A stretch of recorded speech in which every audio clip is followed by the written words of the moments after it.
Hello everybody, welcome to Crafty Soup. My name is Misty. As part of the design team over at the Counterfeit Kit challenge, I participate in as many of the activities throughout the month as I possibly can, and we have a bonus layout challenge this time around, which is to take a selfie and to use your favorite color scheme. So let's do it. So I was out working in my garden this morning, and I decided this was a great opportunity to take a selfie for the challenge and get to work on this layout. So I sat in front of, I have two main garden beds, and I sat in front of each of those and took a selfie from two different positions, two different angles. And I may use both of these photos or I may not. So as we dive into this layout, you'll see what I end up doing. I pull out my counterfeit kit because this is a counterfeit kit challenge. I happen to have a sheet of paper in there left that has my favorite color scheme on there, which is blue and yellow. And while I don't do it a lot in my layouts, there's a lot of blue and yellow in my house.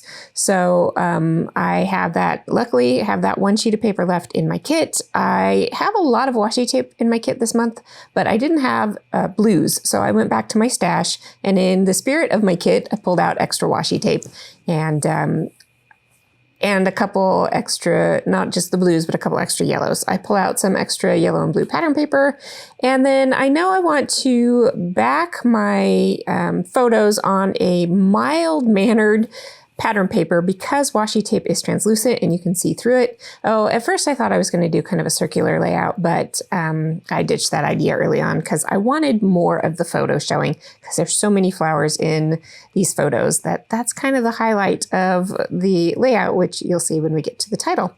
All right, so I am trying to find that mild-mannered piece of pattern paper that I can put washi tape over the top of. And I tested out on both of these sheets of paper, and I don't really like it on either one. And you can see there, the nice thing about washi tape is that you can lift it and reuse it. So I come up with a plan B, and that is I'm going to put some gesso on the pattern paper that I chose here, which is the most mild-mannered of the two of them, and I'm gonna frame that out with the black side of the other pattern paper. So I'm gonna put some gesso on here to tone that mild paper down even more so that the color of the washi tape really is the star of the show, because we're supposed to use our favorite colors. And so I could have done this with pattern papers, but I don't use my washi tape as often as I should, considering the amount of stash that I have and considering the fact that I put it in my kit this month. I should be using it. So this is one tip. If you're worried about washi tape not showing up very well on your backgrounds, you can add a little bit of, white acrylic paint, or here I just have gesso because it's cheaper than white acrylic paint and it does the same job for this purpose. And that is just going to tone it down a little bit. Now, gesso isn't perfectly opaque, so you can still see some of it through, but it is enough to give the washi tape the focus that it needs. And as I lay down my pieces of washi tape, I am sure to kind of alternate stronger colors with lighter colors so that I have a variety going on and a variety of patterns as well. And this is a great technique if you have a lot of washi tape in your stash and you need to use yours up as well. So I do like doing this on occasion when I think about it.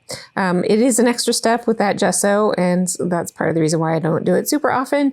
But this very light coating of gesso does dry fairly quickly. I set it aside while I cleaned up my table and my supplies, my paintbrush and whatnot.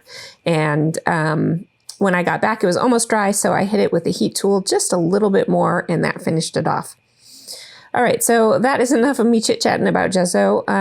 You can see here I have this piece of washi tape which has a rainbow heart row on it. So I'm going to tear that tape apart and just use the colors in the zones that make sense. So I've got some orangey yellows down there with my yellow zone and some bluey teals up there with my blue zone.